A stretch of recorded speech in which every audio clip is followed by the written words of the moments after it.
Hello there, and welcome back to sunny Brazil. It is now October. I spent yesterday afternoon and evening working pretty late. Cut down some more trees and sold them. You can see our money's doing pretty well. I did some more mowing and did a lot of rowing. Made some windrows. And then I got up early this morning and I baled and I finished up all the wrapping. And now we need a trailer so we can pick up some bales and get them out of the way. And we're going to need a plow so that we can create some fields. And either today or tomorrow, we're going to need a seeder. So while we do have some money, it's not going to last very long. Speaking of money, I thought I would kind of describe to you what the conditions are like here in Brazil. I don't think I've done that yet. It's a really nice place. There really are no seasons here. To me, it looks like it's always April. Yeah, it never snows. It's really, the weather is very, very nice here. So we have that going in our favor. As far as farming goes, the soil here is really great. There are no stones at all. The soil is such so that the crops, once they come in, they're virtually indestructible. I'm not going to test that, but the locals tell me you can drive all over them and nothing will happen, which is nice. You know, if you accidentally drive into a field, that's pretty nice. You never have to add lime to this soil, and you never have to plow. The one bad thing is the weeds are pretty bad, so you have to stay on top of that. I have spoken to the local officials and with the owners of the dealership here, and I've tried to do some negotiations, but they're pretty firm in this. They say that because I'm not a Brazilian citizen and because I've lived here for less than 5 years, they're not going to be able to extend me any credit at all. And on top of that, they're not willing to lease me anything. Apparently, they think I'm some sort of flight risk. I may, get on a plane and go back to the States at any time. So, if we want any equipment, we're going to have to buy it, and we're going to have to pay cash for it. So, that's kind of where we are. It's going to make things a little more difficult, but we can do this. I know we can do this. So the first thing we're going to do this morning is we're going to spend a little bit of money and we're going to go to the store and we're going to pick up a trailer. So I'll meet you over there. Actually, let's take a drive and you can see what I've done. So I cleared out some trees in here. We have lots of room for activities and animals, which is what I'm envisioning in here. I don't know if I want cows or not. Cows are a lot of work, but I know I want some sheep. I mean, look at all this grass. It's screaming for sheep. And I know I want some chickens. I think the chickens are going to go right over here. This looks like the chicken place. So we have some silage bales. You can see I cut some more trees up through here. And I did quite a bit of mowing and baling and wrapping. So we have a lot of silage bales to sell. And we still have a lot of land to clear and trees to sell.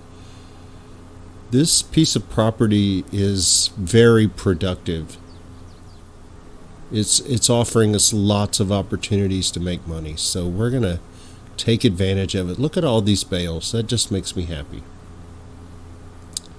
And right over here, when I was taking logs through to the dealership, I cut me a little road over here. Here it is. Eventually, that'll run all the way back to the farm. But it kind of joins up with this other road here and makes a little intersection.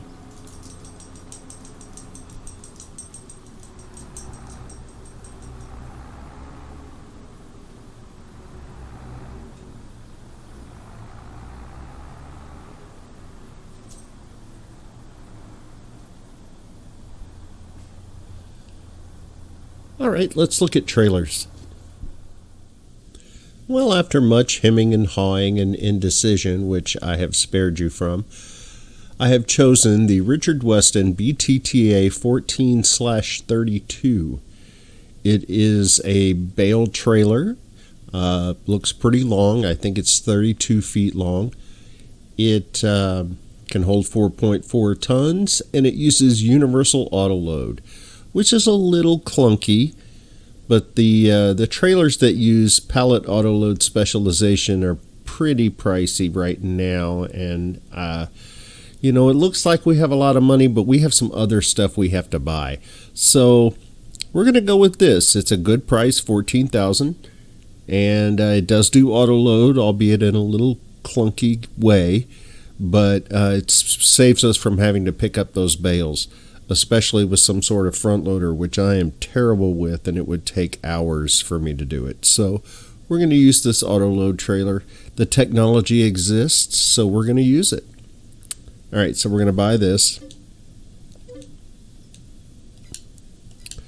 And let's go pick up some bales.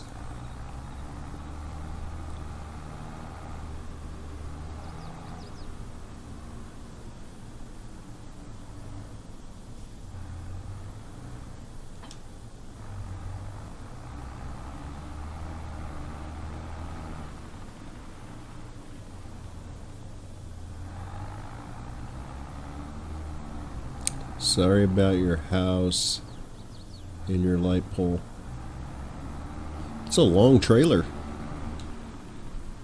That's going to take some getting used to.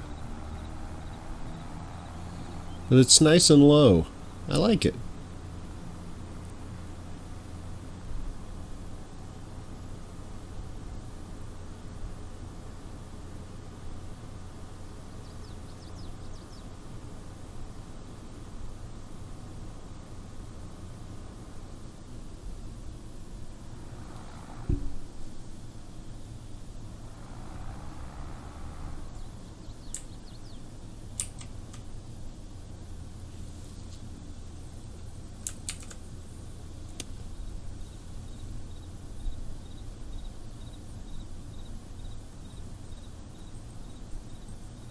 Left shift R.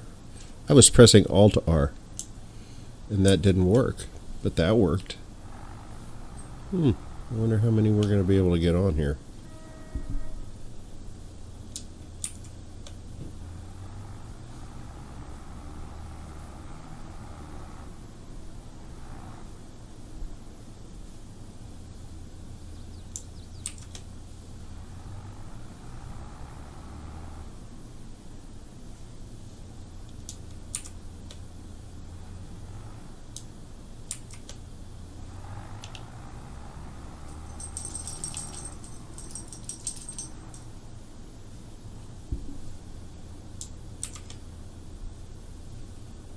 Oh my goodness. Are you telling me I can only put 5 bales on this trailer?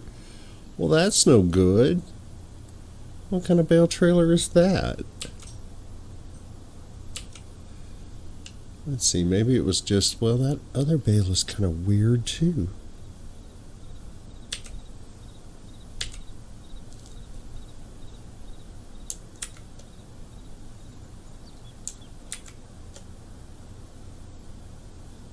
Look at that. Isn't that weird? They're all just kind of funky.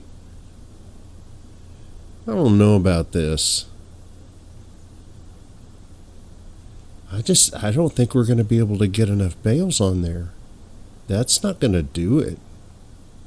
If I can only do 5 bales at a time, this is going to take forever. So I think we're going to have to suck it up and spend the money. I'm going to go return this, and I'm going to get something better. Well, the store was kind enough to give me a full refund, so we're going to go ahead and buy this trailer, which I know works really well.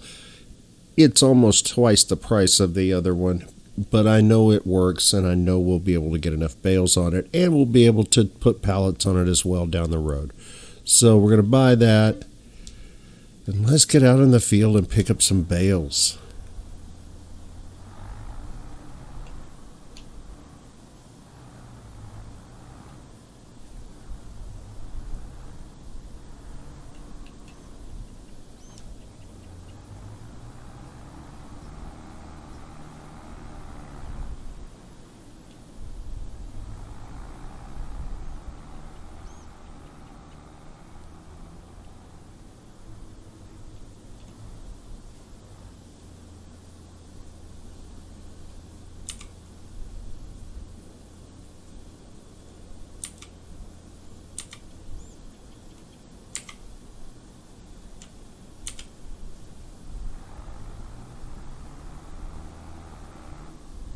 These are bigger bales than I thought. I thought we were doing 125 centimeter bales. Apparently we were doing 150. So instead of being able to get 22 bales on here, we're going to be able to get 12.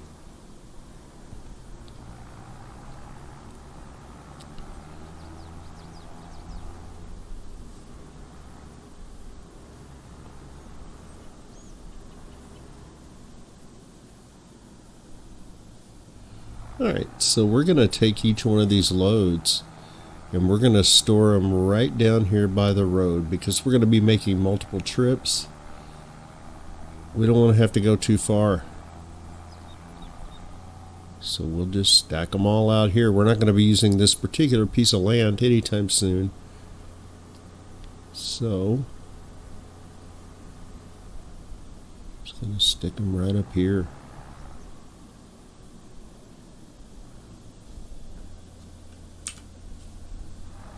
Go get another load.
Six times 12 is 72.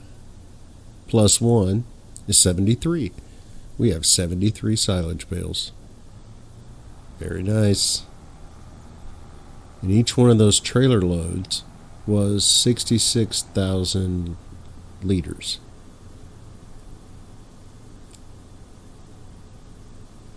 So we're going to do okay. And we have some more grass to mow. If we mow next month, it should be silage by January. Now, I have heard a couple of YouTubers say that silage bales are always the same price and that they're not affected by the price of loose silage. And loose silage is the only thing that has a fluctuating price. The price of bales are static. I don't know if that's true or not. So I'm not going to take any chances. I'm just going to wait, sell my bales in January when I know the price is at its highest anyway, and just to be on the safe side. I spent way too much on this trailer, but it does what I need it to do, and I plan on having chickens and sheep, and so we are going to need to transport pallets as well as bales. So it just makes sense to have a good trailer to do that with. Yeah, I spent too much, but it's a great trailer, and it does what we need it to do. And now I'm just apparently going to destroy everything in the yard in my remorse. All right, so the next thing we need to do is buy a plow, because I want to extend this field first, and then I want to create 2 other fields down there. So when we're done with the land that we've already cleared, I think we can create 3 fields that are going to be workable with the equipment that we're going to be able to afford. I don't want to make fields that are way too big for us to work with 6-meter equipment, because we're not going to be able to afford anything with a working width much more than 6 meters. So I don't want to make the fields too big, so I'm considering that. So meet you at the shop. Let's buy a plow. Well, this was a pretty easy decision. There really is only one option for us. This is the Lizard 6M. It's $8,000, so it's absolutely the best price. Everything else that's anywhere near this size is way too expensive for us. It'll do what we need it to do, and it'll give us a good idea of what working our new fields is going to be like with a 6-meter implement. So we're going to buy this, and we're going to go plow.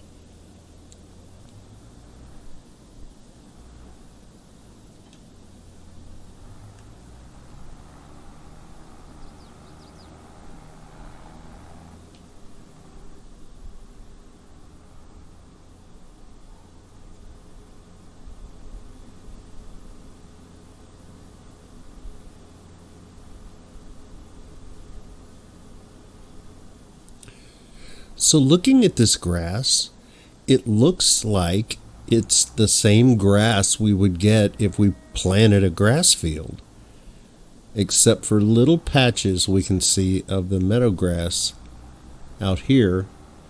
The rest of it is the same kind of grass that you get when you plant grass. So I think what we're going to do is we're going to leave that alone for now. There's just a little meadow grass in there. Most of it is the good grass. So we're going to leave that alone for now. We're going to start here. And we're going to go this way.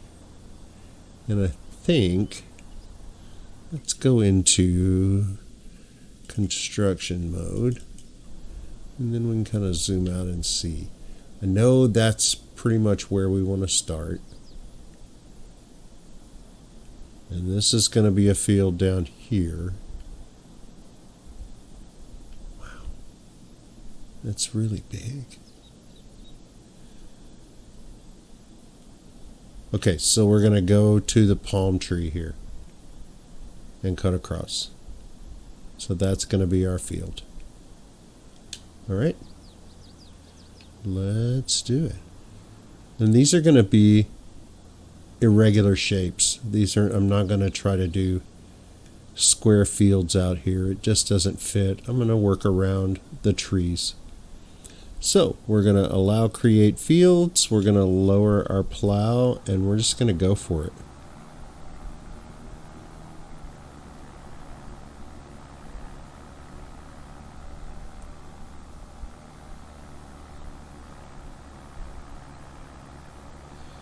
Our tractor has no issues whatsoever with this implement. I'm going to leave a little extra space over on this side because I think that's where we want the road out of here to go.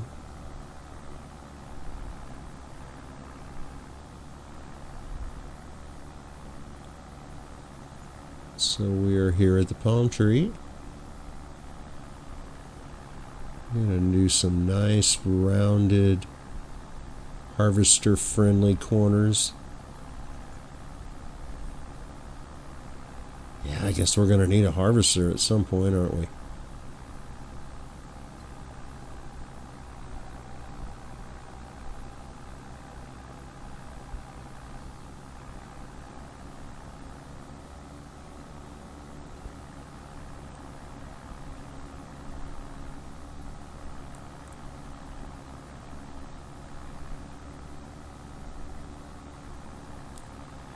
Try not to get too close to the trees.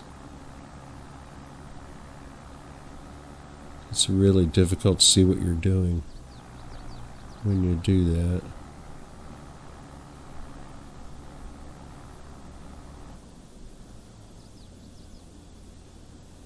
Alright, well that corner's kind of lumpy. So, we're going to back up. And we're just going to go from here.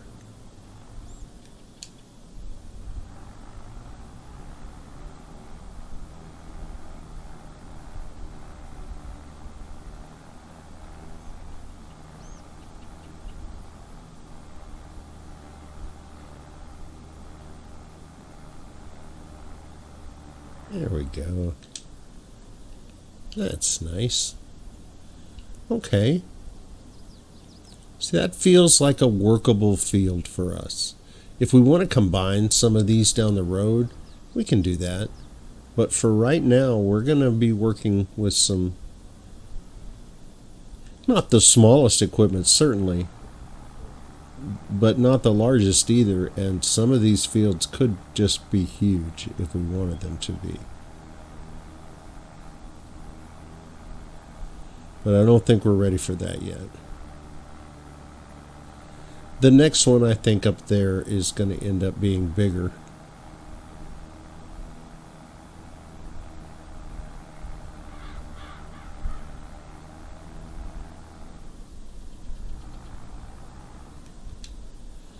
But this field doesn't frighten me.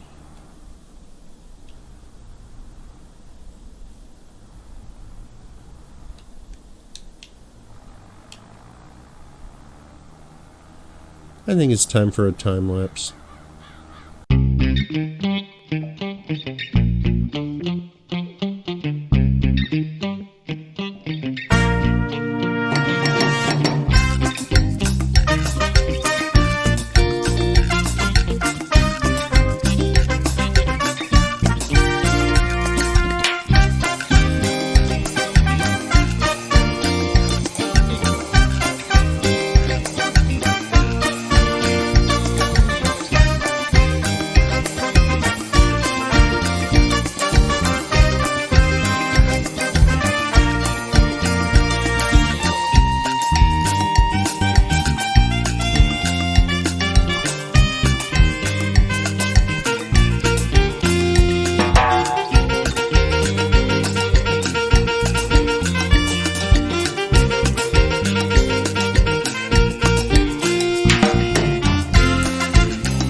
Alright, that's one field down.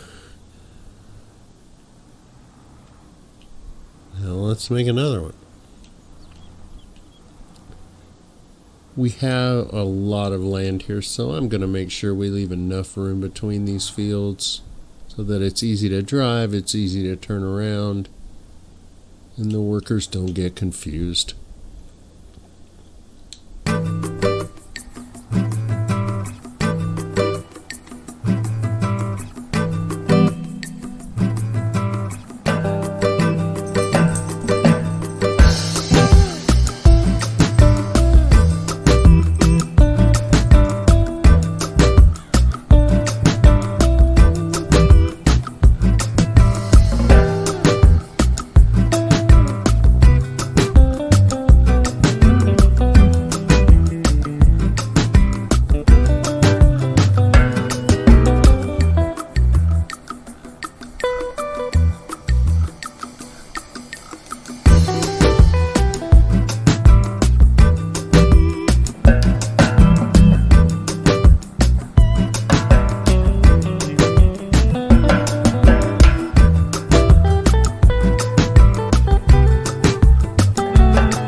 There it is. 2 freshly plowed fields. I think this one may be right on the edge of what we should be working with 6-meter equipment, but we'll find out. The other one, I think is going to be just fine. I think we'll still get plenty of grass out of our grass field. If we don't, then we can always plow it up and replant grass at a later time. And then, of course, we have all of this area down here to develop and to clear and to work. I think we're going to be great. As long as nothing catastrophic happens, we're going to be just fine. I think we're going to call that an episode for today. We got a lot done. Next time we meet, it will be November. And we will buy a seeder and we'll put some seeds in the ground and get some crops going. We're also going to have to explore some passive sources of income. Right now, we're depending on trees and some future silage to provide us with income, but those trees aren't going to last forever, and we can only get silage out to sell maybe a couple of times a year. So we've got to find something that makes us income monthly. So we'll look at that next time. Thank you so much for being here. If you liked this video, I'd appreciate a like or a comment or a subscribe. Appreciate you watching. See you next time. Bye now.